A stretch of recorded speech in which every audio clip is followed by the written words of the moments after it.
আজকে এসেছি হলো একটু কেনাকাটার জন্য। এই দেখো এখন শপিং করছি। প্রথমেই গিয়েছিলাম হলো জুডিওতে, তো ওখানে তো কিছুই পছন্দ হলো না। তারপরে চলে এসেছি হলো বিশালে, তো এখানে এখন শপিং করছি।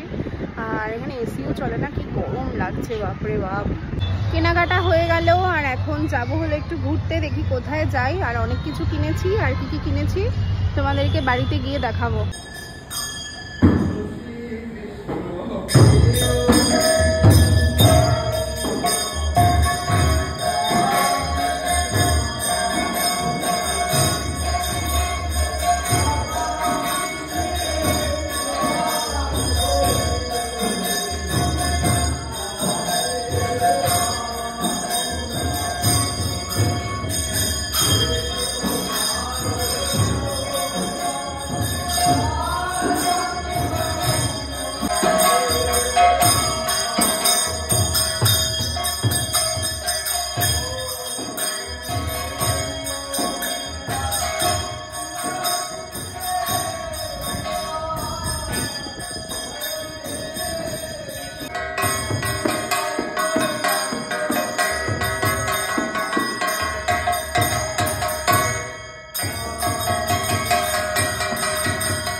প্রথমে গিয়েছিলাম হলো একটু শপিং করতে, তারপরে শপিং করার পরে একটা মন্দিরে গিয়ে দর্শন করলাম, আর তারপরেই চলে এসেছি সিনেমা দেখতে।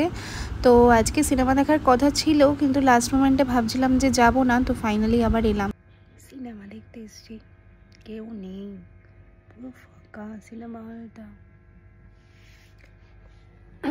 এই দিকে দেখো পুরো ফাঁকা, এই দিকটাতে দেখো পুরো ফাঁকা, কেউ নেই, শুধু আমি একা বসে আছি, কেউ নেই।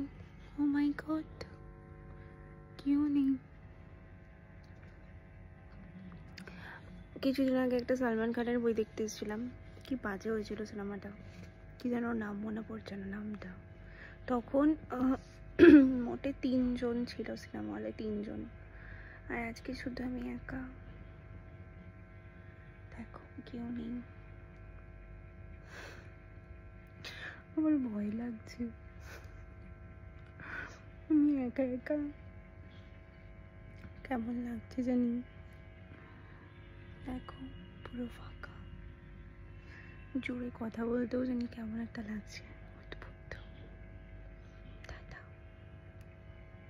এক ভক্ত এসে আমার মায়ের কাছে আম দিয়ে গেছে, আর সেটাই এখন অফার করেছি ভগবানকে। আর দেখো কত আম দিয়ে গেছে, আরো অনেক আম দিয়ে গেছে। ওনার নামও আমি জানি না, আর আমি চিনতেও পারছি না যে কে। তো উনি নাকি ভিডিও ফলো করে এবং গোপালদেরকে ভীষণ ভালোবাসে। তো অসংখ্য ধন্যবাদ তোমাকে এত সুন্দর সুন্দর আম দেওয়ার জন্য।